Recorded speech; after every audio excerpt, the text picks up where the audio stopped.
We've just hit 50%. Okay, we're live. So I just want to welcome Brian Scudamore from 1-800-GOT-JUNK. He'll be talking for the next hour, and he'll be joined by Roy Williams somewhere halfway through.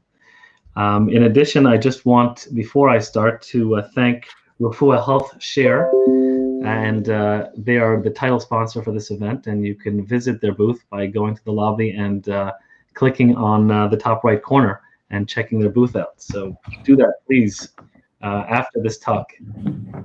Okay, so Brian, I met you a couple of years ago. I got to hear your story. It's quite an incredible story, especially because it sounds so small. Junk, you're picking up people's junk, and I can hire any kid down the block to pick up junk for me. So, how is it possible for something that's seemingly such a commodity to become such an interesting phenomenon where you can run that pickup service across multiple cities and countries? Mm-hmm. Well, I think it's interesting. What I pride myself on that we as a team have done very well is we've put branding to a very unsexy mom and pop grassroots business. The business of junk removal, a guy, a gal with a truck hauling junk, driving down the laneway, taking away old furniture, appliances, yard debris has existed for years and years. But what we've done differently is we said, how do we add brand to it? So there I was in one of the world's greatest brands when the idea of junk removal hit me. I was in a car driving through a drive-through of McDonald's. And I remember I was right out of high school, one course short of graduation. And I said, what am I going to do to pay for college? I didn't have the money. I, in fact, talked my way into college because I didn't formally graduate from high school. And I saw this beat up old pickup truck with plywood side panels built up on the box. It said Mark's Hauling on the side. And I looked at the truck and I said, that's what I'm going to do. And a week later, I spent $700 on a beat up old truck of my own. And I started to haul junk. But over the years, to your question, how are we able to take something so little that Mark's Hauling was not able to grow into a multinational brand? We added brand to it. And it took us about 8 years to go from the name was the Rubbish Boys to a bigger sounding name, 1-800-GOT-JUNK. We wanted to be Canada, the United States, Australia, where we operate today. And that's how things really started to take off. So I'm going to get back to the question of what exactly branding means, Mm-hmm. But I just want to go back because you said something very funny when I heard you speak the last time, and that was that you had to go back and explain to your dad that you're dropping out of college for junk removal. So well, it's interesting. Yeah, I talked to my dad yesterday. We're all friends today, but it was interesting because back in the day in 1993, 4 years into my business, I had about a year left of my business degree in university. And I was learning so much more about business, running a business more than studying in school. Now, if you want to be a doctor like my dad, he's a liver transplant surgeon, you got to go to school, you got to do tons of it. Nobody wants someone with a scalpel who doesn't have the right education. But as an entrepreneur, we don't necessarily need to go that same route. I believe we learn better out there doing, figuring out, making mistakes. So I said to my dad one day, hey, Dad, can you have a seat? I've got some good news for you. And I said, I'm dropping out of university to pursue this full time. And he was absolutely blown away, not in a good way. He thought I was crazy. He said, Brian, school will always be there for you. But you've got 1 year left, just get it done. And I said, you're right. School will always be there. This business opportunity might not be. And so I chose my business. And I'm glad I stuck with it. And, 15 years or so before my dad came on board with the idea, he said, you've done the right thing. I took a risk, and that's what entrepreneurs do, and it's certainly paid off. You asked the question of branding. What is branding? I know we're going to hear from the Wizard of Ads, Roy H. Williams, in about half an hour, and he's like the branding guru on this planet. He's helped to take our brand and take it even a step further in this world. And what branding means to me is it's a set of promises you make and keep. One of the goals early on in the Rubbish Boys was I said, when we were going to build out 1-800-GOT-JUNK, we wanted to be the FedEx of junk removal. I named a brand. I named a brand that I believe always delivered on their promises. The world on time was their promise at the time. And you know, when you want something FedExed, even in the time of COVID, you still get things on time, delivered. They follow through. So when I said we want to be the FedEx of junk removal, it meant clean, shiny trucks, friendly, uniformed drivers, on-time service, and upfront rates. And that became the basis for our brand.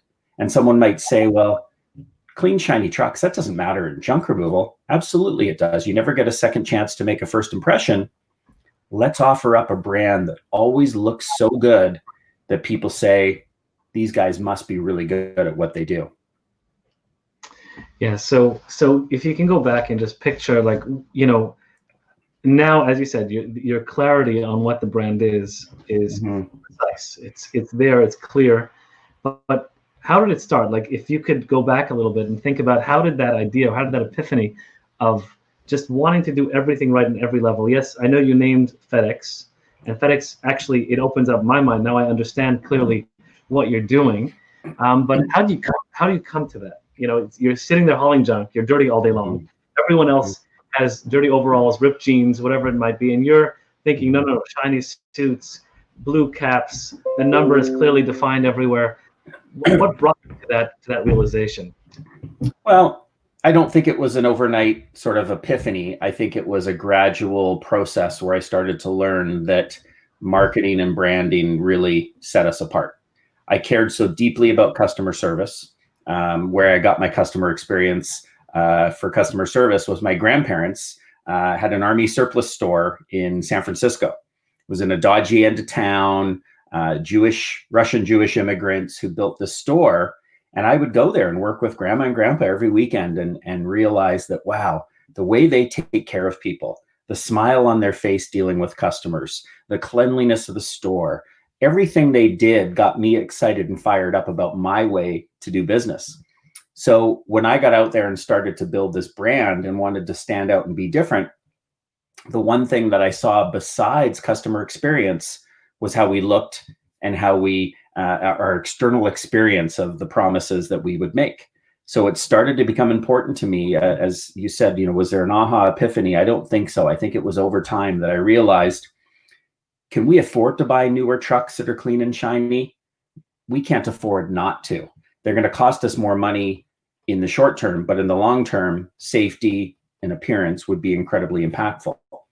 Can we afford to have drivers and truck team members carry 2 or 3 uniforms so that they could always put on a clean 1-800-GOT-JUNK shirt in the truck? We can't afford not to. And so we started to make decisions that were expensive in some ways, but best for the long-term brand and presentation of the business. And when I look at what we've created, we're, you know, yes, COVID brought our revenues down, but we'll still finish the year well over 400 million across our 3 brands. We've got a company that I created called O2E. O2E Brands stands for ordinary to exceptional.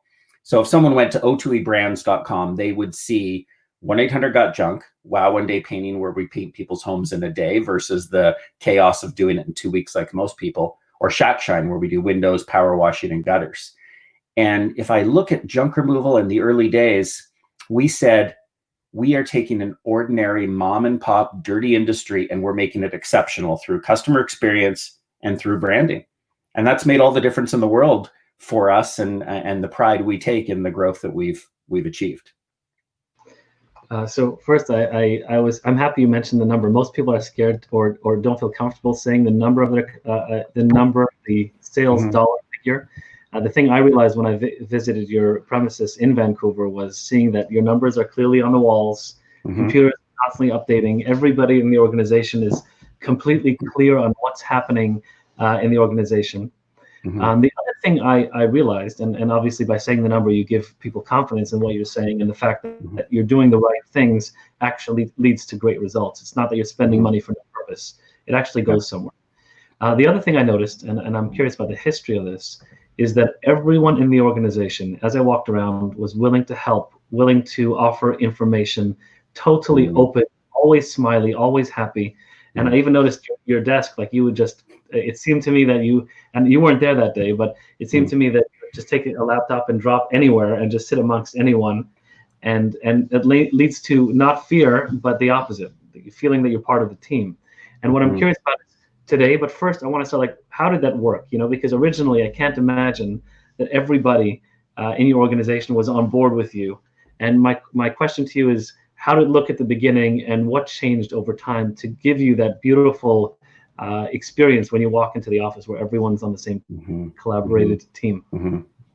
Yeah, so there's a lot there. Let me try and unpack some of those.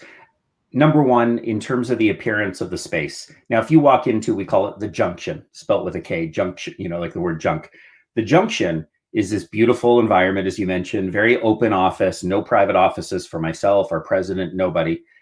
And the walls are filled with stories. The Wizard of Ads, he's in one of the stories. I'm in one of the stories. All these great franchise partners, they're on stories on the walls because we are in the storytelling age. Proof of that, just go to your social media. What is happening all day long? Storytelling.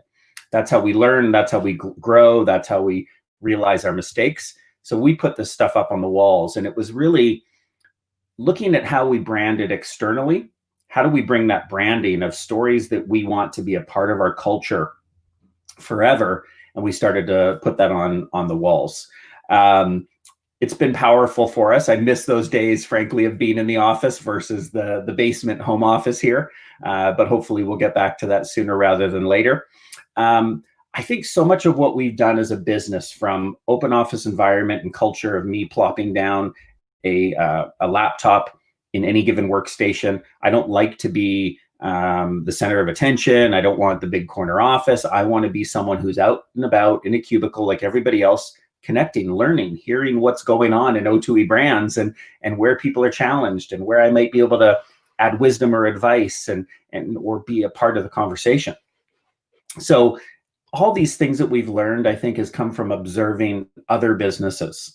When I went to Zappos, the famous online shoe retailer now owned by Amazon, when I went into their business, I was so blown away with the energy and enthusiasm and the smiles that I said, I've got to bring some of their secret sauce to my company.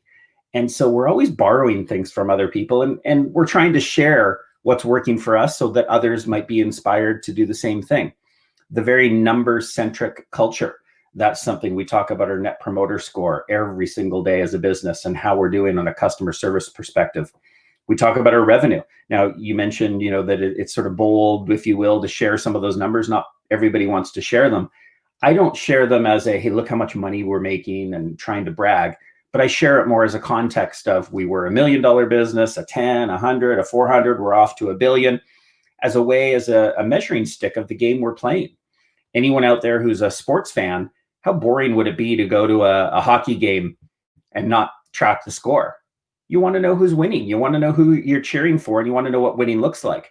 So if I define winning in Shack Shine, windows, gutters, power washing, the home detailing business, you detail your car, why not detail your house? Winning for us right now is 100 franchise partners. We're on a race from about 50 franchise partners to get to 100 of these high-driven entrepreneurial minds who want to build something bigger and better together with us. Defining winning is reaching that goal of 100. That's one way that we're able to say, yes, check mark, we've done it, and we've done it together. Yeah, one of the things I was actually wondering about in that previous question was that your office didn't always look like. How many employees do you have at this point in your Vancouver office specifically? Between Vancouver and Toronto, which is our other head office, probably about 500-ish. In Vancouver, there's probably 300-ish. So you didn't start with 300. You started with just a couple, and just this guy. Yes, but I think you mentioned to me, like, there were troubles over the years with your employees, and you had to kind of figure out how to start from scratch with employees and motivate them. And I'm really curious about, most of the people listening here, I'm sure, have smaller companies with just a few employees. And the question is, how do you make that happen? How do you make this culture where everyone's on the same page moving forward? So I'd love to hear a little bit of your trials and then how you overcame them and moved forward. So great question, Morty. I think a lot of the processes that we've used to build a scalable business have come from my friend Michael Gerber. Michael Gerber wrote a book called The E-Myth Revisited. Best business book ever written in my mind. And it was one that I'm not a big reader. So I grabbed the book. I remember back in 1995, I sat down on the beach. I read it once. I was so blown away by his methodology. I read it a second time in that one sitting. And what the E-Myth Revisited taught me, what Michael taught me, he's become a great friend, is people don't fail, systems do. Create the systems that will allow you to scale and grow your business. Where too many people get stuck, and Michael would call it that person, the technician who is trying to become the entrepreneur. They're good at fixing cars, so they start an auto mechanic shop. They're good at baking pies, they start a bakery. They get stuck in their technical duties, and they don't build the systems of how to recruit, train, and grow the right people. So what we've tried to do in coming from the E-Myth is say, how do we create the systems where we can bring a dozen potential franchise partners into the fold, train them, have them learn and grow from each other and support each other as they go out in the field to build great Wow One Day or Shack Shine franchises. That's part of our model, is learning from each other and supporting one another. We systematically figure out, how do I, it used to be back in the day after I read the E-Myth, I took every best practice that we did. How do you load the trucks? How do you price jobs? How do you wow the customer with our marketing? How do you get business when things have really slowed down? Whatever those systems were, I'd try to put everything in one page. And I'd say, that's the current best practice. I'd get out there and execute on them, but I would train people how to use that best practice so they could go out and do the work that I did, only better. They could make it their own. When we go pitch PR, I'm not pitching PR. I'm having someone else in my company that I've trained how to pitch PR, and they build and add to the system and make it better. That allows you as the technician to get out of that hat and become the entrepreneur, as Michael Gerber would say, so that you can scale and grow your business. Some people, let's face it, like a 2 or 3 person business. Some people prefer to get into a franchise organization where they've got the bigger support of the head office, the junction, to help them. So I think first and foremost, what are you looking for? What are your needs? Is growing the right thing, or do you like running a little pie shop? That's okay. Yeah, I like that you mentioned the pie shop, because I guess that's what Michael Gerber talks about in his book. And it's very fitting, because now that you mentioned Michael Gerber, it explains your mindset from just one junk truck and to growing the business, from a person baking pies to having an institution where systematic pies are being delivered. So I see the clear example from Michael Gerber. Well, and Morty, if I may, when I said it's understanding what drives you, what motivates you, what, as Michael Gerber would call it, is your primary aim. For me, it wasn't to run a one-person truck operation as the Rubbish Boys. It was growing something much bigger, because what motivates me, my why, is watching entrepreneurs grow. I have never been a money-motivated person, and other than a measurement stick of our growth. I'm not one to go spend on fancy things. I would rather watch people grow and develop and evolve and hit their goals and dreams. And so why not be like McDonald's and have thousands of people doing great work and living their dreams versus it being just a party of one? So I know at the beginning you kind of had to start over. You had, I think it was 11 employees. Yes. Give me a little bit of background, because I think a lot of people are dealing with that, where they have all these ideas and they feel like they're frustrated with the people around them. Yeah. So 5 years into the business, we were at $500,000 in revenue. I had 5 trucks. I felt like I wasn't having fun in my business anymore. So there I was, building something bigger, but it was becoming less fun each and every day. And what I realized was I had made a mistake. I had not brought in the right people into my organization, my happy little family of junk haulers. They weren't optimistic. They didn't see the world as half glass full. These were people that I felt challenged to keep in my business, because they weren't really building the business in the way that I felt we needed to grow as a customer service, brand focused business. So I sat down with my team of people, 11 of them, and that old expression, one bad apple spoils the whole bunch. I felt like I had at least 9 bad apples, and instead of keeping the remaining 2, I sat down and I said, I'm sorry. Those are the first 2 words out of my mouth in a morning meeting. I said, I'm sorry. As your leader, I've let you down. I haven't given you the love and support, the training, the guidance to be successful. I haven't believed in you. You haven't believed in me. And I feel the only way I can do this is rebuild.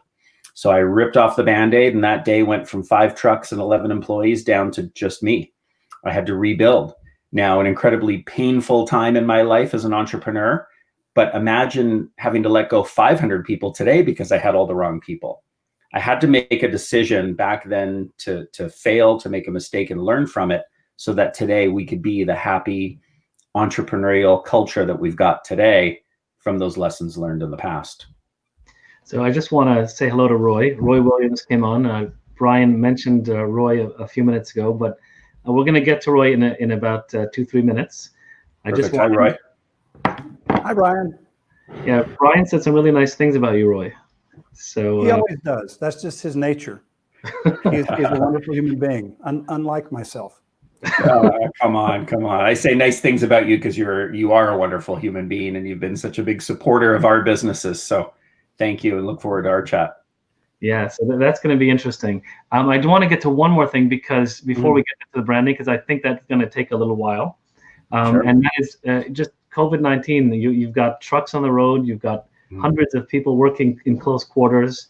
How are you managing? Yeah, so managing, I think, is the key word. It's been a process of trying to navigate, to innovate, to figure out how to run the businesses we run. So if I pick 1-800-GOT-JUNK as an example, today we're fortunate that our revenue is back to last year's levels, which is, we're very lucky to be in that situation. When things started dropping off a cliff in March, got worse in April, everyone was shut down. A lot of our franchise partners, pardon me, didn't believe that it was ethical and moral to continue to run their business. Many of them were being shut down by the government and told that you were not essential as a service. And others were being told, you're an essential service, you're waste, we need you, and please continue to operate. And many of them felt forced into it, but were losing employees that didn't want to be on the trucks, feeling they were at risk. So during those times, we said the number one thing we're going to focus on, we have something called our EFAs, our exceptional focus areas. Clean, shiny trucks, friendly, uniformed drivers, on-time service, upfront rates. We said we needed safety focus areas. We needed to figure out how to keep our teams and our customers safe. And so that became this maniacal focus during COVID. So what we did is we said, what's the issue here right now? How do you get the virus? Contact, or too close a contact. People could take their junk and put it outside, and we'd haul it away without issue. Everything was no contact. Tap the credit card or do it through email or do it online. We didn't have to touch people or see people to collect payment. The order and everything could be explained over the phone. How do we keep our truck teams safe? That became the big challenge. So our franchise partners, as franchise partners do, solve these things and bring it to the bigger, greater good of the whole system. You get a couple of smart people that figure something out, and everyone sees what's working for everyone, and that learning becomes shared very quickly. So the learning was, going to a job, you most likely still need 2 people to lift heavy stuff. Send 2 trucks, 1 person in their own cab, sanitized, safe and clean, 2 people each driving those 2 trucks together. They would show up on site, and the rule was masks, gloves, 6 feet away. And that worked for us. And in many ways, it made it a little less efficient having to drive 2 trucks. But it's one of those, you got to work through the short term for the long-term sustainability of the business.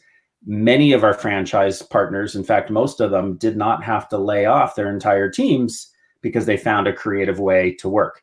Then as we started to learn more about the virus, plexiglass, a lot of guys said, okay, there's a company that will make plexiglass inserts to put between the driver and the navigator. We found other more interesting ways to evolve the business. And we were able to keep up with a no-contact junk removal. Roy helped us or wrote some incredible radio ads for us. I was able to set up in my own little home studio now through the help of Amazon, sending me some good equipment, do the ads from home. You take the situation you have and you just figure out a way to make do. And our entrepreneurially minded franchise partners, that's what they do best, is they figure stuff out. So just to bring Roy in here, but I want to still stick with Brian for another minute, Roy, because 1-800-GOT-JUNK was clearly a successful business before Roy came along. So the question is, what did Roy do to your business, and what did it do to the growth, and what did you learn, and what changed? Mm-hmm. You know. Mm-hmm. So The relationship with Roy, I mean, I really believe Roy is a wonderful friend. You know, we had breakfast recently in Vancouver with Roy and his lovely wife, Penny. We know their children. We go to their campus in Austin all the time. And we've just really gotten to know Roy very well. What Roy does exceptionally is he dives into your business and he becomes a part of the conversation, a part of the brand. Roy has never been a consultant. Roy has been someone that's been a part of the family from day one. And when I first met Roy, I remember I went and picked him up at the airport and we're driving to my office in Vancouver. Didn't really know Roy beyond a great recommendation and a quick phone call. And I said, you know, Roy, we're a road less traveled business. I was trying to tell him all about who we were. And we stopped at a light and Roy said, road less traveled. He went right into the famous poem, you know, a road diverges in the woods. And I took the one least traveled upon, Robert Frost. And I was just like, man, this is going to be an interesting day. And what was awesome is at the end of one day, just one day, seeing the junction, taking in the culture, somehow Roy was so immersed that he was able to write game-changing radio creative for us. And Roy said, here's the deal. I'll write the ads, but we're not changing a word. In fact, if you want to change a word, this relationship probably isn't the right one for us. I mean, that's how convinced he was. And I was convinced that we had the right partner, is pure faith that he had absolute creative control to make the ads, because Roy says, listen, I'm going to be a part of your growth. If you trust me and my expertise to get the ads right, if you want to make changes, you're diminishing the power of all the 30 plus years of learning I've had. So we said, yeah, we trust you. Let's do this. And the partnership has just blossomed ever since. So incredibly grateful, Roy. And you've added so much to our business. I mean, as Morty said, the business was successful before you came along, but man, did you ever crank it up? Well, you're very kind. And all I did, and Morty, you already know this, all I did was, once I finally understood the character of the leadership, I said, now that I get it, I understand why they're successful. All you have to do is find that knob. It has nothing to do with me. It has nothing to do with my preferences. Brian and I are actually very, very, very different people. I admire him enormously. He's incredibly strong in the areas where I'm extremely weak. So it's not like I'm leaving my fingerprints on the company. I simply identified the Brian Scudamore magic and then just cranked up the volume on that magic. I said, oh, I see what's working. We're going to amplify that. We're going to make it bigger. We're going to make it sparkle. We're going to make Brian even more Brian than he's ever been before. We're going to just turn up the volume of what's already working. And that's the secret with every ad writing assignment. It's never about the ad writer. It's never about the speech writer. When you're a speech writer for a politician, it's not you that people need to know, it's them. And so once I realized why Brian was successful, I said, okay, now I see why we're successful. I absolutely get it. We're going to be more of that than we've ever been before. It's really a simple process. Simple for you, but but clearly it's something that most people haven't honed their skill on the way you have. And so a couple of things here, like, you know, Brian, maybe you can give us a little insight as to what changed, right? There's two aspects here. One is you're doing all kinds of ads. You mentioned radio ads, but then you've got social media running. You've got the way people talk on the phones. Like, how does it all tie together? That's number one. But also, just as importantly, like, explain the growth that changed. You were clearly successful, and was there a leap in the growth because of writing the radio ads differently? Mm-hmm. Mm-hmm. I think the leap in the growth, I mean, we were doing multiple years in a row where at least 20% growth. And that started very intensely when radio hit. And one thing Roy said to us is, when you run these ads, you can't just run an ad for 12 weeks and not have the right frequency or not have the right reach. Roy said, I've got a formula. Here's the formula, but it's important that you stick to it. So we listened, we learned, we got ourselves educated through Roy's techniques, and then we again had faith that Roy's the expert. We went out there and we said, okay, the chickening out period, which Roy called it, at about 12 weeks, he said, you will run the ads, and your franchise partners will run the ads. And what you're going to see start to happen is that your franchise partners are going to say, I don't know if this is worth the money. They're going to chicken out. I'm not getting the results yet. but it's going to take 20, 25, 27 weeks to really get those results. So we trusted Roy with the money that we had to invest into radio, and we stuck with it. And Roy was right. We measured all the numbers across our franchise partners who did radio and those who didn't. And the ones who did it consistently and stuck with it past the chickening out period had way greater growth than those who didn't. I mean, how measurable is that? You don't really know exactly who's heard an ad and exactly why they called, but you can attribute patterns across 150 franchise owners across the system. And so now the learning from 1-800-GOT-JUNK is, let's run these great radio programs with Wow and Day Painting. Let's run them with Shack Shine. We know it's a scalable model that can repeat itself and continue to add great results. So what you're saying is that some of the franchise partners actually didn't stick with the ads. Yeah, they got concerned with the money. They got concerned it wasn't really working. I remember Roy said, you need a bird dog. You need someone who's going to lead this, who can commit to something really big, like 52 weeks, an entire year. And we found Paul Guy in Toronto. And I remember he came down to the academy and set this wild, crazy goal. And Roy said, yeah, if you do the math, this should happen. He beat that goal. I mean, we're talking, I think, at the time he was at 6 million, saying he could go to 9 million in Toronto. I think today he's at 17 million. I mean, it's radio, he would say, is a huge part. But what Paul did was allowed us and Roy to help convince him in a positive way that radio was going to work. We needed him to put his money into this and test it for an entire year. And he was committed and he did it. And man, that guy spends so much radio in every junk removal market he's in today and is wowed by the success. So Roy, you said you understood Brian and his mission, so to speak, in the company. So maybe articulate that a bit. Like, what did you see, and then what did you use as assets from that in devising the advertising? Okay, let's begin. I'm going to answer very specifically about Brian, but I'm going to give you the premise first, Morty.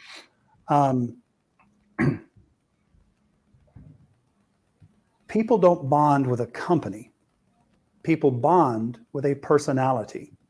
And a brand that has no personality is not a brand that people are really going to connect with at an emotional level. They're not going to have intense brand loyalty for that brand if it's simply the best value for the money. Okay, it's the low cost provider. It outperforms the other ones, but that doesn't cause that irrational emotional connection. If you think of a brand as an entity, it's an imaginary character that exists in the mind of the customer. And in the same way that on every television show, every movie, every really great novel that's ever been written, these are imaginary characters. And these imaginary characters exist only in the mind of the reader, the viewer. And in the case of a brand, this entity that believes what you believe, and it stands for the things that you stand for, and it thinks like you do, and it makes the kind of sacrifices that you make, and you just feel aligned with it. You just feel good about it. That's a brand that has a personality. And so if that personality is communicated in the advertising, it attracts certain people. And so I said, okay, I can only trust the business owner to continue being who they've always been. See, anytime an advertising person comes along and wants to create an identity, and then they want the advertiser to conform to this identity that the advertiser has created, that never, ever, ever, ever, ever works, ever. It just doesn't. What you have to do is you have to come in and say, what is already working?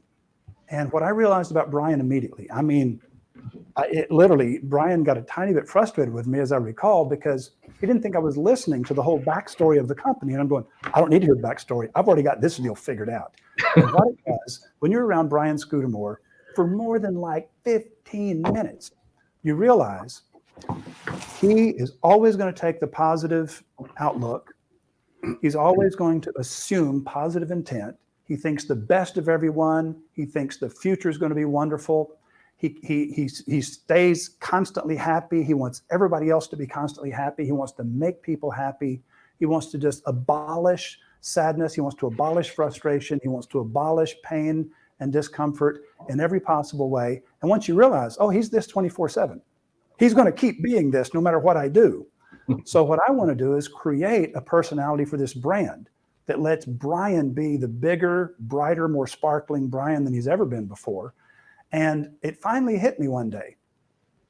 After just a few days, I said, Brian actually believes in things that are magical.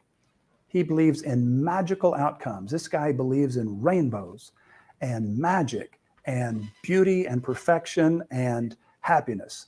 And I'm going, therefore, guess what? Guess what? Never, ever, ever, ever comes into any ad. A negative thought, a negative statement, a negative idea, a criticism, anything unkind, anything unfriendly. Now, am I saying that should be obliterated from all advertising? Of course not. Absolutely not. It absolutely belongs in other companies, other ads. And I do a lot of that, but not for 1-800-GOT-JUNK or any of Brian's brands, because I can count on Brian to keep being Brian, and I can count on him to keep doing things the way he does things and teaching his franchise partners how to do things the way they do things. And the minute that I figure out what can I trust unconditionally, what can I trust Brian to be and do and say, and the reason Brian always loves the ads, I just give back Brian his own stuff. You know what I mean? It's like I get it from him, I give it back to him, and he goes, oh, I really love this. I'm going, no kidding? You like that? I got it from you. And so whenever an ad writer has too much pride of authorship, they are going to fail.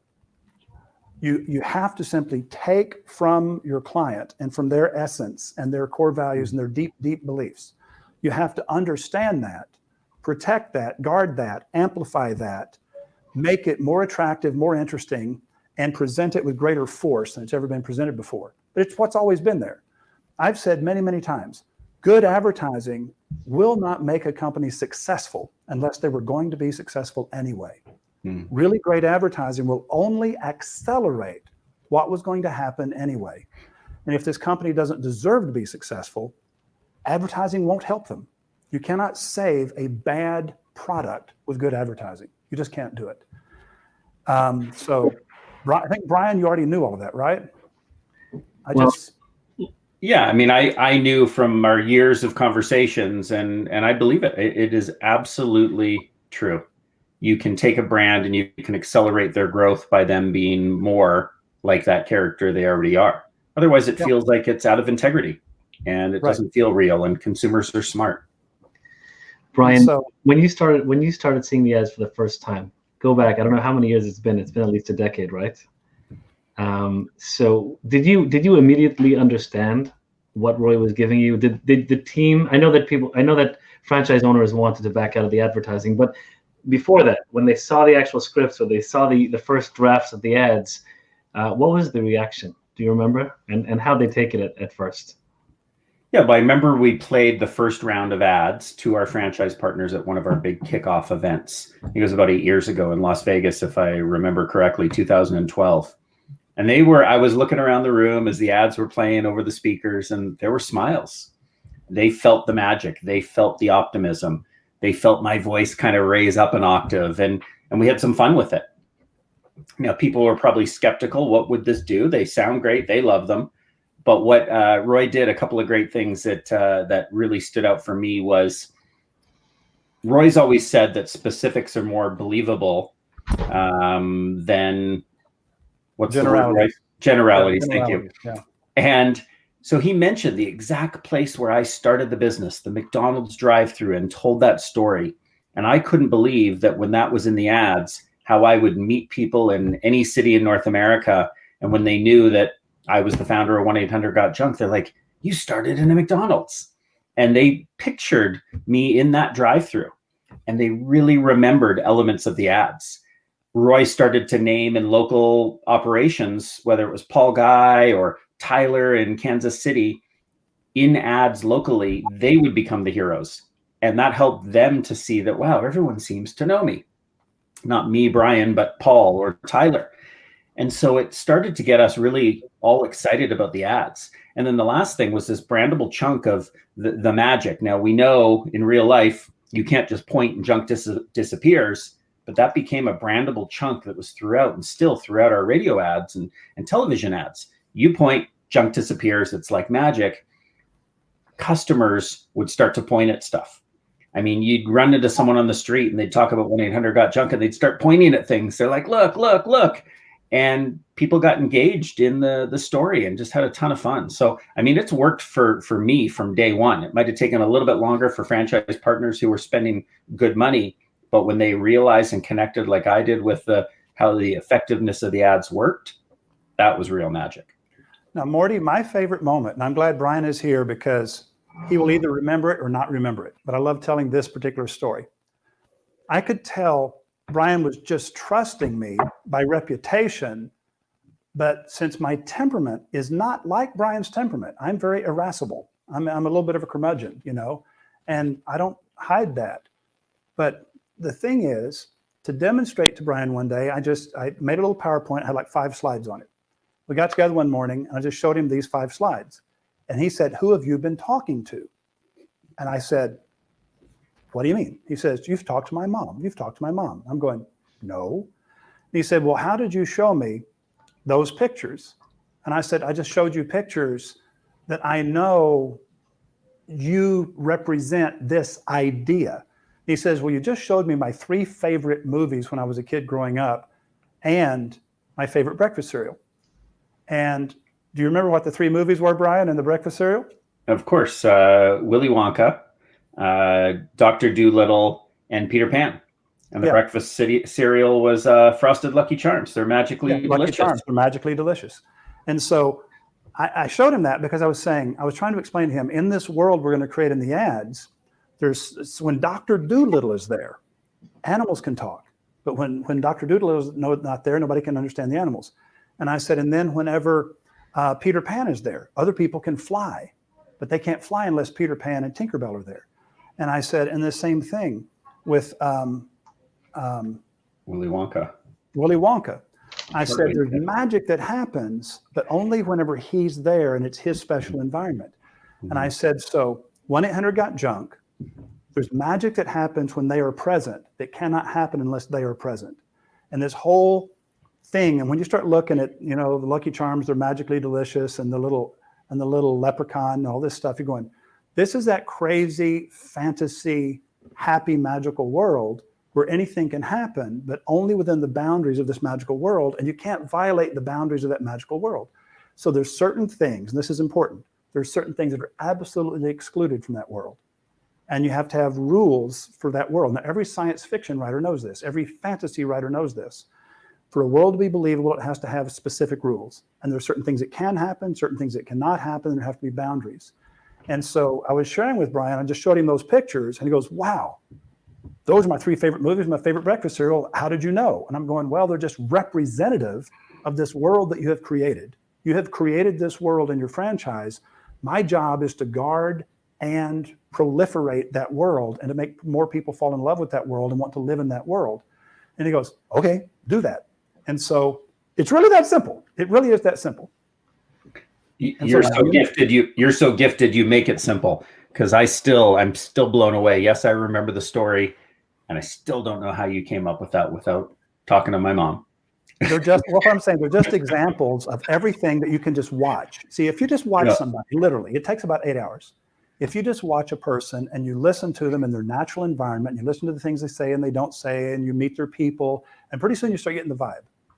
It's like you recognize jazz music if you've never heard this particular jazz song. You recognize rock, even if you've never heard this rock song. You recognize worship music, even if you don't understand the language in which they're singing. You know, that's worship music. And you just recognize it by its nature. And so the only thing you have to do as an ad writer is recognize the essence of the brand. Recognize the thing that they're going to continue to be, even if you're not around. They're going to continue to be this, and you're going to capture the thing that's already working for them. You want to amplify that. You want to expand upon that. You want to make it accessible for more people.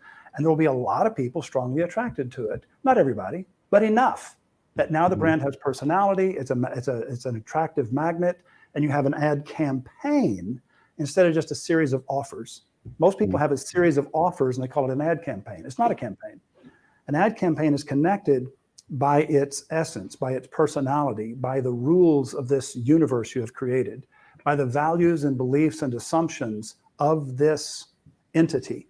And so those values, beliefs, and assumptions are the personality. In essence, they are the brand. Brian had a super strong brand, but nobody had ever been able to capture the language to articulate that, and then the metaphors such as all you have to do is point. When you want junk to disappear, all you have to do is point. And we found this little sparkle music. It's a magical sparkle. And you just know that's a magical thing. And so you hear the little magical sparkle, and then the person starts laughing. They're so happy. And this is on the radio. People are listening, and they're seeing junk disappear on the radio. Every time Brian says, well, point at it. And they're the Tom, the person who actually carries the junk out of the house. He says, well, we'll point at it. And they point at it. Or you imagine them pointing at it because you hear the sparkle and then they laugh. And I'm going, it never gets old. We've been doing it for 8 years. People still love that. And you started doing that on TV as well, correct? Yeah. And on TV, yeah, we use the same sparkle. And so you see a person point, and then guess what? We froze the camera and we moved the junk out of the way. You turn the camera back on, it's gone. This is not hard to do. You just have to figure out what is the way for us to demonstrate the thing we're going to do and how happy and easy and effortless and frustration-free it is.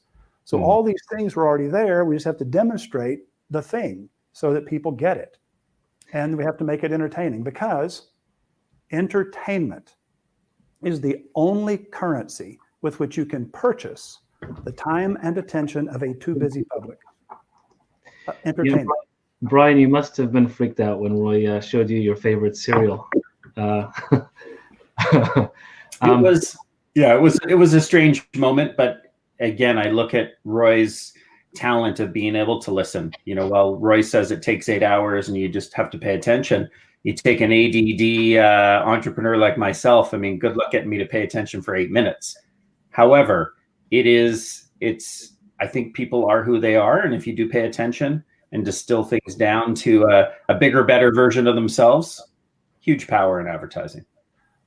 Morty, I think here's what's interesting is Brian has always treated me with enormous respect, but he's treated absolutely everybody in his life with enormous respect. The most entry-level person in his company, he treats with equal respect that he treats everybody else. And the one thing that I do want to clarify is there have been a couple of times that I have created something and known that I was venturing a little bit outside the boundaries, but I wanted to do it kind of as an experiment.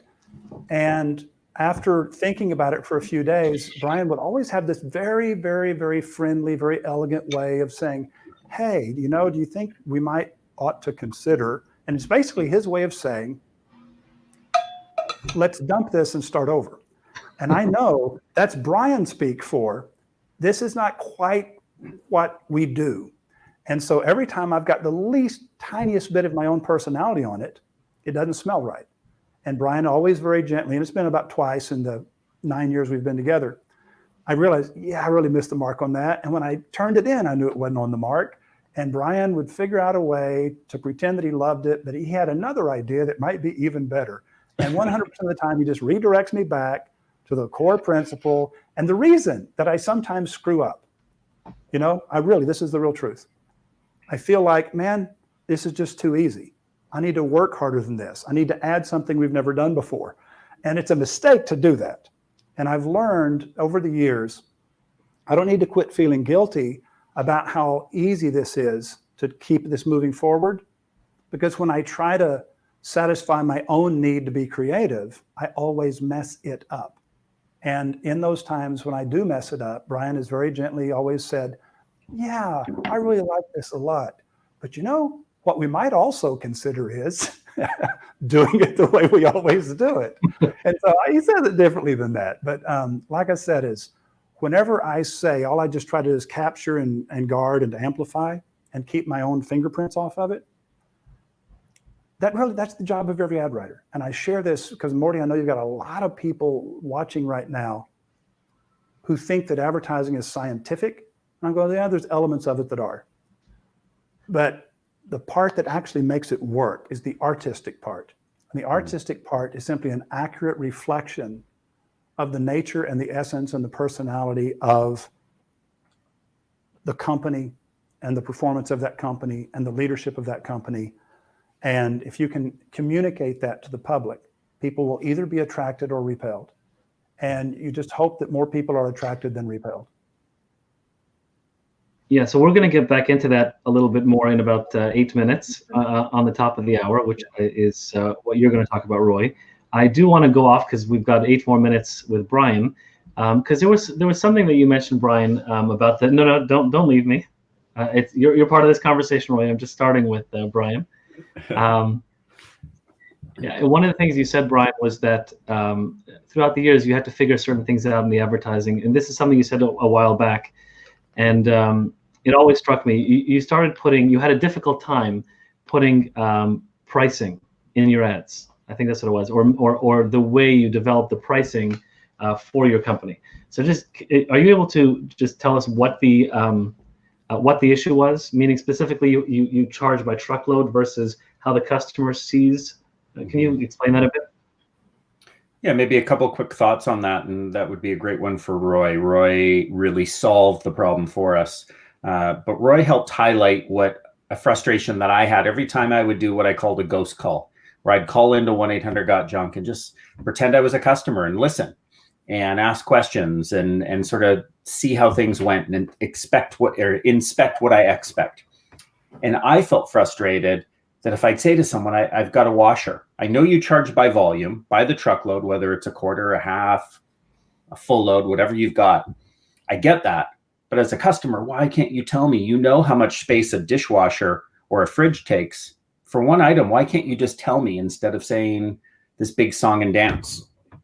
And Roy started doing the same thing, getting on some calls and felt the same frustration. So I was like, yes, somebody feels what I feel. And I'll turn it over to Roy because Roy came up with the answer. And again, more brilliance in how it was solved. See, a lot of times, and I want to say this to every business owner out there: when you are an expert in your category, you are no longer ignorant enough to think like your customer. Your customer is not an expert in the category, and you are unqualified to think like your customer when you've been in a business category for a number of years and you understand it at a higher level than the customer. And so every expert wants to answer the question no one was asking, but it's the question they ought to be asking. And I'm going, nope, you got to get out of that pattern. And so everybody knew there was this pricing problem. And so all I did is I just explained standard item pricing. There's only a handful of things that everybody that has one, it's more or less the same size as everybody else's. What's the size range of refrigerators or washers and dryers? There's some a little bigger, a little smaller, but loosely speaking, are we going to just lose a lot of money if we just have a standard item price for that so that people get a sense of how much it costs to haul stuff away? And so when we're having this discussion, I remember most of the time you make the point that you need to make with examples.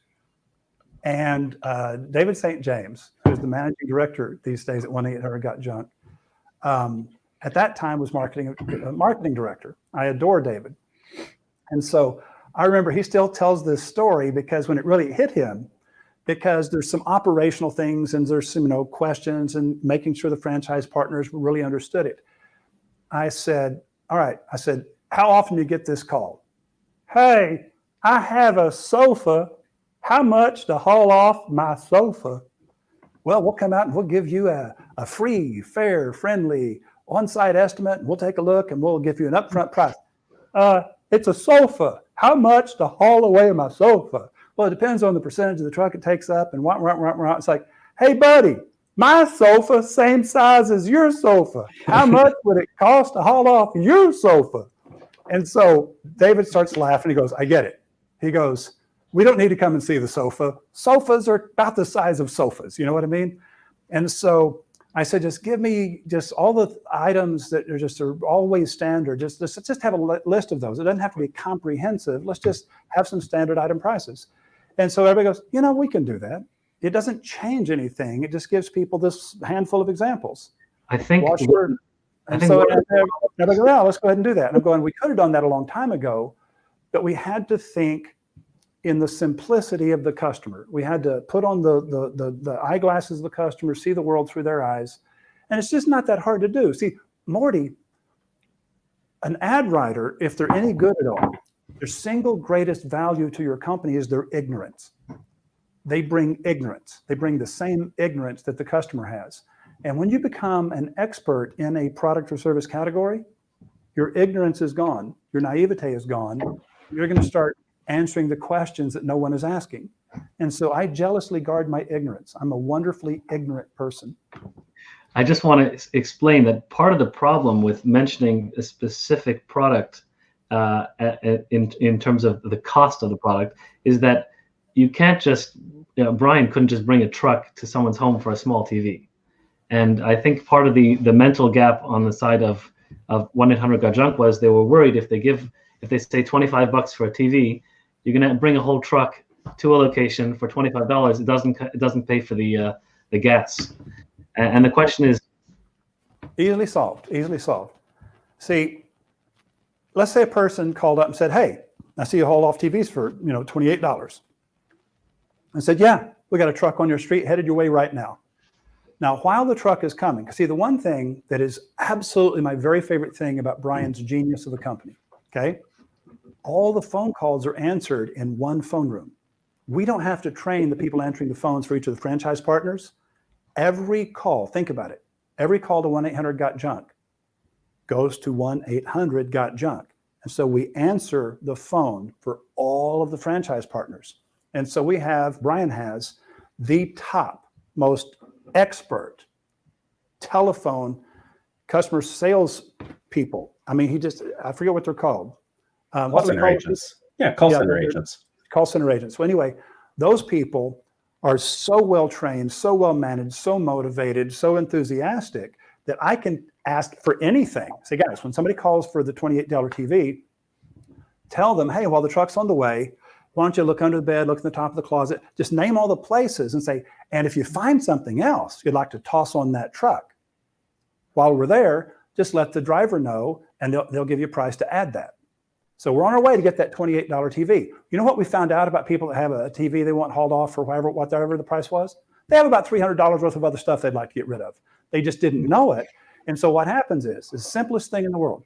They call up, come and get the TV. I heard the ad. So we're on our way to get the TV.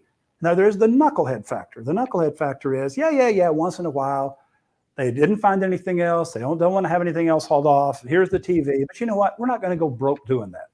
Let's live up to the promise. Let's take away the TV for the $28. We get a black eye. We get a bloody nose. We lost $4 or something. I don't care. Doesn't matter. Cost of advertising. I said, but the more powerful story is the vast majority of people, when you say, hey, truck's on the way, look around for other stuff you want to toss on there. And then when the truck guy, he gets there, he knocks on the door, 1-800-GOT-JUNK. And they go, oh, yeah, let me show you where the TV is. I said, well, did you look around for anything else? And they go, yeah, as a matter of fact, how much to add this? How much to add this? How much would it cost to haul this off? How much would it cost to add that? And they name a price, and the vast majority of the time, the average load remains the average load. The people who had a TV had just as much stuff as everybody else has once they started thinking about it. The trick was to get them to think about it, and to name one item that we're willing to haul off at a very small price is the way that you get them to think about it. Does that make sense? Yes. So Roy, it's the top of the hour. So if you need to go, you can. It was really amazing having you, and you were awesome. I am so flattered. I've never done this with Brian before. Brian is like internationally famous, and if I'm on the same stage that he's on, I feel bigger than I've ever been. It's because I showed up shoulder to shoulder with Brian Scudamore. There are exactly how I feel. And Roy, I put on my glasses and I didn't realize this whole time that you're in your whiskey room there in the academy. Yeah, well, it's gonna be a great day. I'm in the middle of a 3-day class, and I had made this commitment to Morty before I realized I was teaching a 3-day class. And so because of COVID, the most isolated room on the campus is the whiskey vault. It actually has a vault door. It has a bank door on it now, and it's one of the largest collections of rare whiskey in the world. And weirdly, I don't drink whiskey, but this is the whiskey marketing school, and they actually graduate whiskey sommeliers. So you've been here. I have. And you need to see it now that we've got it finished. And Paul Guy, Brian is a major donor to our school, and then Paul, that was the bird dog, that was the first guy to implement this stuff, that grew his business from like 6 to 17 million. He helped pay for all this. So maybe later on we'll spin the camera around and everybody can go, ooh. Exactly. Well, awesome. Good to see you, Roy. Thank you for the wisdom and all you do. And Morty, thank you for having me. And if I can help anyone in your audience, I'm on all the social media, LinkedIn and so on. Send me a note and we'll chat soon. Perfect. Thank you, Brian. Have a good one. To your left, okay, the call button. And there are people that have questions, mainly advertising questions, so we're going to get to them. I was asked to share a little bit of a sponsor video. So give me a second here. I just want to turn it on because it was just sent to me. I'm gonna move this over to the other screen. Hold on one second here, and then I'll answer some of the questions because they were mainly advertising questions. So hold on. I'm sharing my screen here. They had some issues with the actual video here. And here we go.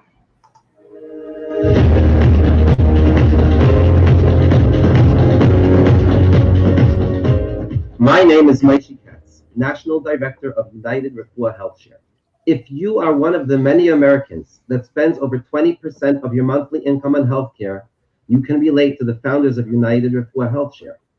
If you are one of the over 44% of Americans that have skipped healthcare because of high costs, you can relate to the founders of United Refuah Health Share. If you have ever experienced the frustration of not being able to visit the doctor or hospital of your choice because of network restrictions of your insurance company, you can relate to the founders of United Refuah Health Share. These realities drove the founders of United Refuah Health Share to create the first and only Jewish health sharing organization in the country, United Refuah Health Share.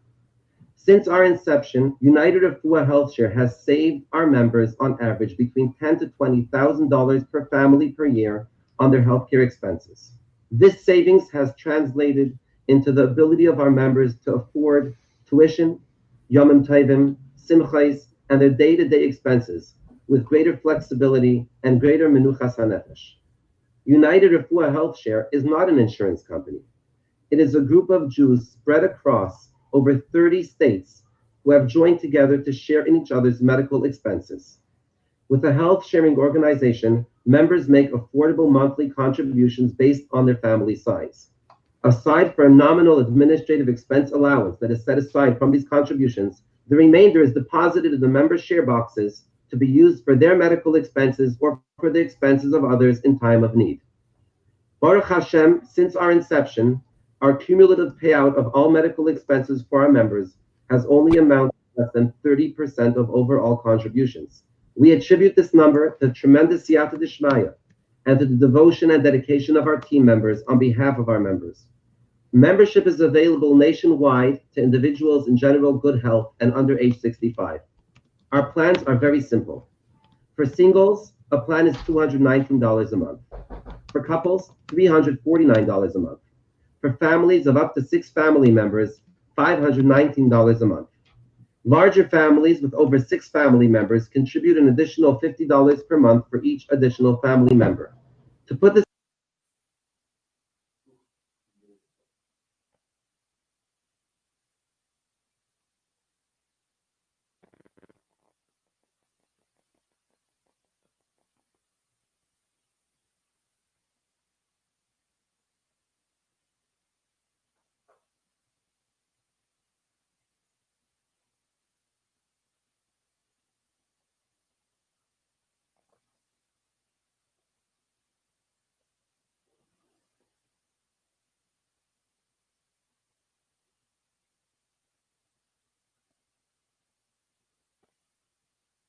money and capitalize on your healthcare, we allow our members to use any doctor and any hospital anywhere in the world. We control costs by reimbursing based on a very simple pricing structure. For doctors, our maximum reimbursement is 50% above Medicare rates. For hospitals, 60% above Medicare rates. For outpatient facilities, 70% above Medicare rates. United Refuah is not a product or service for sale. It is an opportunity to join for mutual benefit, which is both spiritually and financially rewarding. The beauty is that every dollar that we invest in healthcare will go for the healthcare of Klal Yisrael, and not for $70 million CEO salaries or for procedures that run contrary to halacha. The greatest asset of United Refuah Health Share is our dedicated team of professional employees who go above and beyond the call of duty on a daily basis to care for our members and make sure that they get the greatest care that they can while preserving communal resources. I invite you to reach out to United Refuah today to see how we can help you manage your healthcare expenses. Please call us today at 440-772-0700 or visit us at www.jewishhealthshare.org for more information and for our full sharing guidelines. Because together, we will make a difference.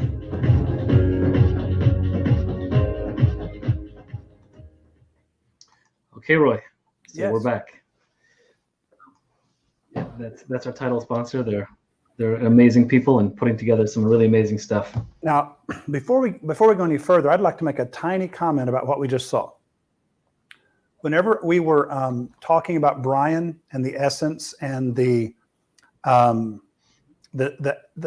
of the brand, and I said some people will be strongly attracted, other people will not, and you just have to hope the people that are attracted outnumber the people that aren't.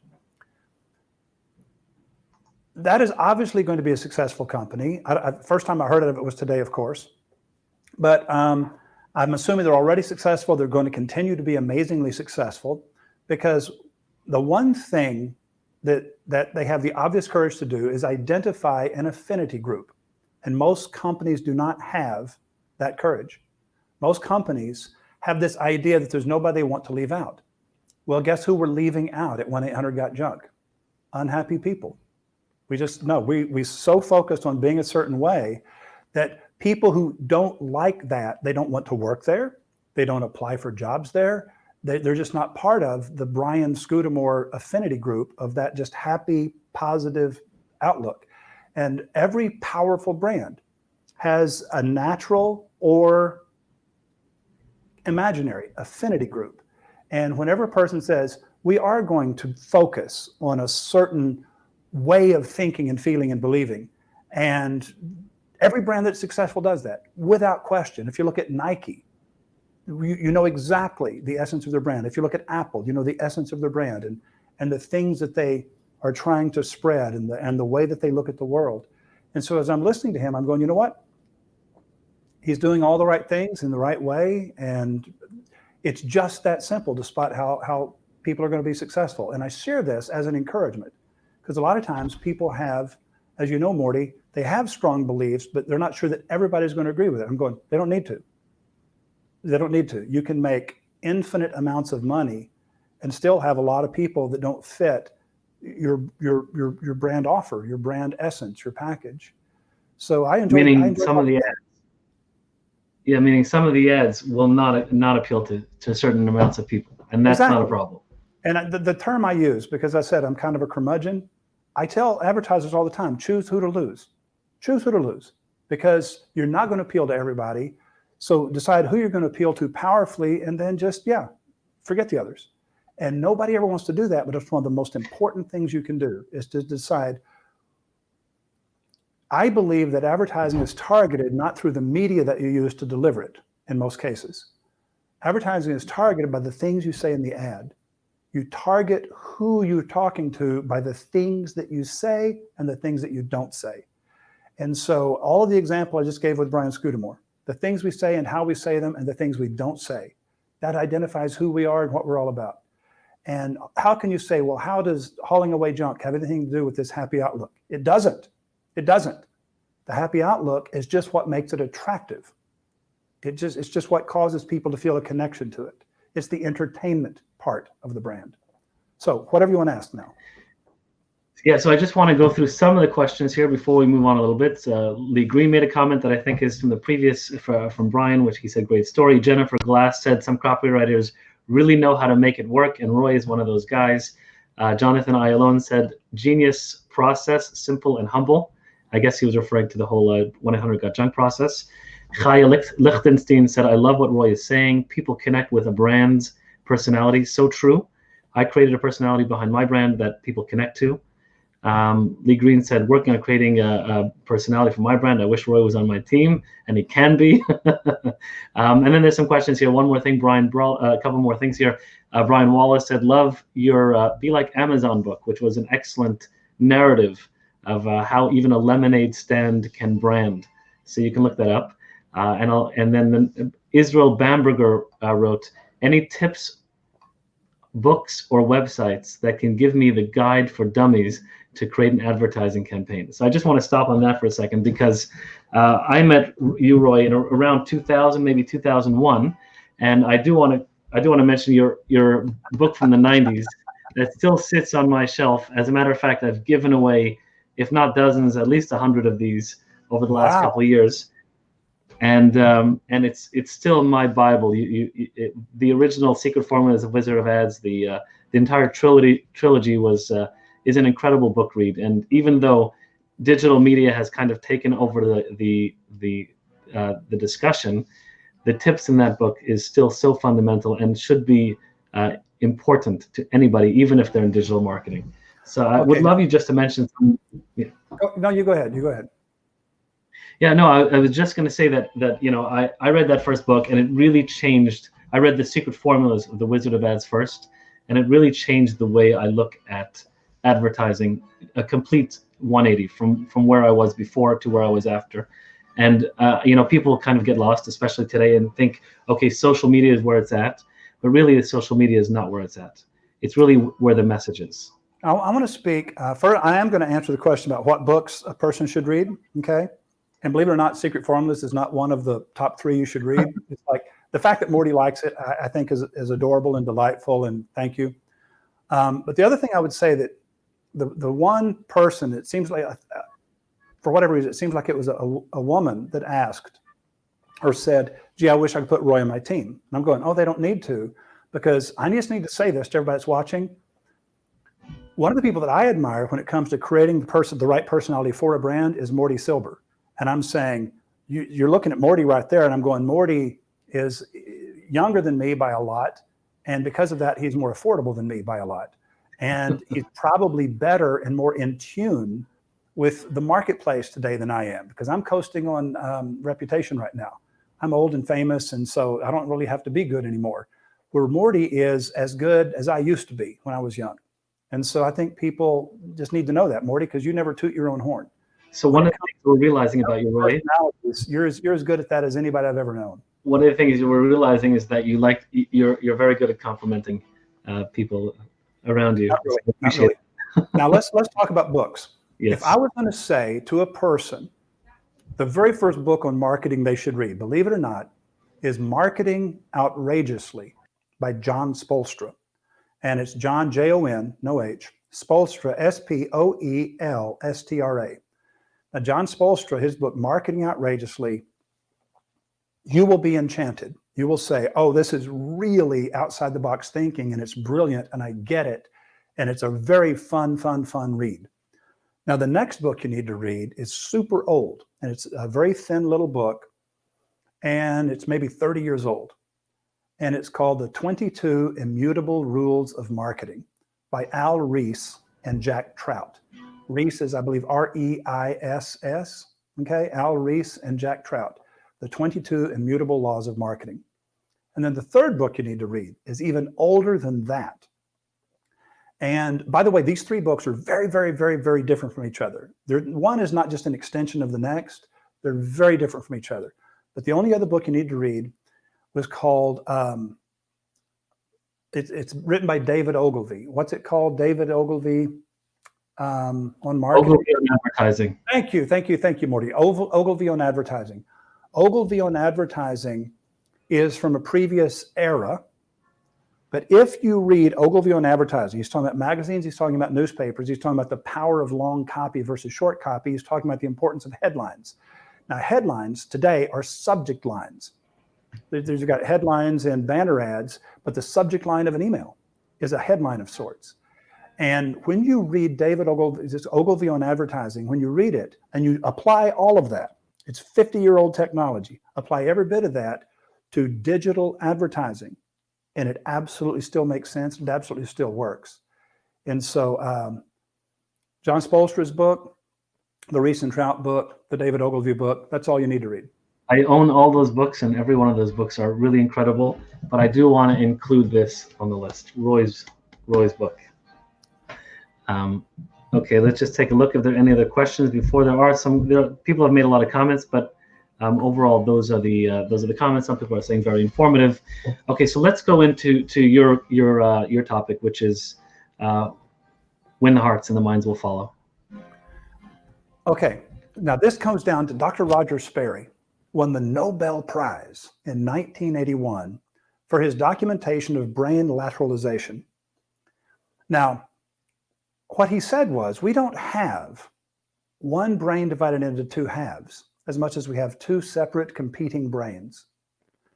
And so I'm going to use the language of Dr. Roger Sperry. I'm going to use the language of Dr. Alan Baddeley, who is a cognitive neuroscientist. I'm going to use the language of Steven Pinker, who's the head of the Department of Brain and Cognitive Science for many years at MIT, now at Harvard, and was named a couple of years ago by Time Magazine as one of the world's one of the 100 most influential people in the world. And so these are credentialed experts, Nobel Prize winners, top of their field,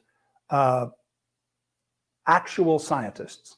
And I'm going to tell you what they say, because this is no longer about advertising. It's about the way the human mind functions. And this is going to be really shocking to some people. And first, let me say that I'm not a reductionist. A reductionist, Morty, is somebody who believes that a person is just, the lobes and the patches and the chemicals and the hormones in their brain, and whatever you're feeling or believing or the intensity of a reaction is just the function of some chemical. I do not believe any of that. But I do believe, created in the image of God, that he gave us those two halves of our brain for a reason. They're there for a reason. And what Dr. Roger Sperry was able to prove, and what every medical professional knows today, if they understand brain science at all, is that the left hemisphere of the brain, loosely speaking, is rational, logical, sequential, deductive reasoning. Rational, logical, sequential, deductive reasoning. And it is what you think of as the scientific mind. And it's full of doubt, it's full of suspicion, it's looking for proof, and it wants to zoom in and get details, and then more details within the details, and more details within the details, and things get very granular because it wants to zoom in and get close and get all the details. Now, the right hemisphere of the brain is kind of the opposite of that. The right hemisphere of the brain actually doesn't know true from false. It doesn't know fact from fiction. It doesn't know fantasy from reality. It doesn't care. That's the left brain's job. And so whenever you're looking at the right hemisphere of the brain, you begin to realize it has no language functions. The ability to speak and understand words is left brain, rational, logical, sequential. But the tone of voice and the ability to interpret the mood of a piece of music and patterns of all kinds, patterns of behavior, patterns of history, patterns of facial expression followed by action, anything that can be identified as a pattern is what the right brain does. And therefore, from the right brain, we get hunches, gut feelings, we get intuition, and occasionally what we think of as a premonition. And it's because the right hemisphere of the brain, it doesn't have any language, it doesn't have any words. So you suspect something, you know something, you perceive something, but you don't know how you know that. It's a little bit mysterious to you. And when you look at it in Scripture, if you think of the law and the prophets, the law is understood in the left hemisphere of the brain, but when you look at Daniel or Isaiah, and you look at the prophets, and they use this mystical, magical, spectacular language, that's the language of the right hemisphere of the brain. That is the language of symbolism and just this majestical, beautiful. Sometimes when I'm talking to my Catholic friends, I say it's the smells and bells, of the church and the stained glass. And I said, so the mood, the feeling, the romanticism of a thing is all perceived in the right hemisphere. We have to speak to both of those. Now, this is not technically accurate, but I like to think of the left hemisphere as being the mind and the right hemisphere as being the heart. And so all the things we associate with winning the heart, it's actually just that gut feeling, the hunch, the values, the belief systems, not the words themselves, but the essence of what we stand for and what we're attracted to. That's all this kind of this artistic part of the brain. And symbols, metaphors, analogies, parables, all kind of live over there. These relationships between things, these patterns of connection. And I've been able to demonstrate over the years, I've made a startling amount of money because I decided very early in my career, if I win the heart, if I win the right hemisphere of the brain, the gut feeling, the hunch, just the attraction, they like me and they don't know why they like me. They will figure out why paying my price is the right thing to do. The mind will create logic to justify what the heart has already decided. The left brain will find details and logic and a logical path to execute what the heart or the gut feeling or the hunch or just the pattern recognition. I recognize a reflection of myself in Brian Scudamore. I want to hire his company, and I'm sure they're going to do a better job and make me happier because I just relate to them. He believes what I believe. He communicates the way that I like to be communicated to. Every company can do that. And if they would just find the courage to be the very best version of themselves they can possibly be. That's why I liked your sponsor, the healthcare guy. Man, he's living it. He said, I'm going to tell you what it is. I'm going to say it real plain. This is what it is. Make no mistake about it. This is what we believe. This is why we believe it. This is what we do. This is why we do it. It's either for you or it's not. And I'm going, that's the kind of courage that if every advertiser had that, they would be successful, more successful than they are. And I'm just trying to give them that courage today. I'm just wondering, officially your talk ends at 1:30, which is our time, Eastern time. So that's about 7 minutes from now. So I'm wondering if there's anything we can learn, either from this or you can turn it on its head, that we can help in the times of COVID. Businesses are changed. There's all kinds of issues in terms of people entering the store. And I know that one of the topics you've been discussing in general has been pivoting your business. So, and I'm wondering if there's insights you can give us. Okay. I'm going to take a slightly different direction than the pivot. I'll tell you why. I was speaking to a group of people yesterday on another talk like this in Los Angeles. And what I told them is what I'm going to leave your audience with. Morty, you know me well enough to know that I believe in what I call duality, that the only hard choices in life are the choices between two good things. Justice and mercy are both good things, but sometimes they come into conflict and you have to lean one way or lean the other. Some people lean toward justice, some people lean toward mercy, but neither one is a bad thing. Freedom is good, responsibility is good. They come into conflict. So do you lean towards freedom or do you lean towards responsibility? Every person makes their own choice. And then you say, okay, how about honesty and loyalty? Those are both good things. Some people lean a little more toward loyalty, some people lean a little more toward honesty. And everybody has strong feelings based upon their own preferences sometimes or their own faith about which of those is more important. I'm not going to put my dog in that fight, but I will say this. Right now, not just COVID, but also the dissatisfaction of the police, the treatment of the certain people groups by the police. There's a lot of rage in America right now. A lot of unrest. There's a lot of crazy stuff going on. And Morty, 3 weeks ago, who would have dreamed that something would knock a global pandemic out of the headlines? And so everybody right now is feeling enormous pressure from their companies or from their people and from customers to take a stand for this or take a stand for that. You need to tell us where you're at. And I'm saying, okay, that's a choice you make, but it's a choice like those other choices I named. On one hand is what we're going to call objective reality. Objective reality, these are the facts. Now, in media, that's called the news. The news has to present the facts. An ad has to make a choice. And every advertiser needs to make a choice. Do I talk about the world that is, and I'm an extension of the news? Or do I talk about a world, a future world that could be, should be, might be, ought to be someday? Do I take them into a world, the world of Brian Scudamore? Do I take them into this happy, magical place where things work out and things end well and people are happy? And I have chosen, and I have asked my clients, let me write ads that are an escape from the news.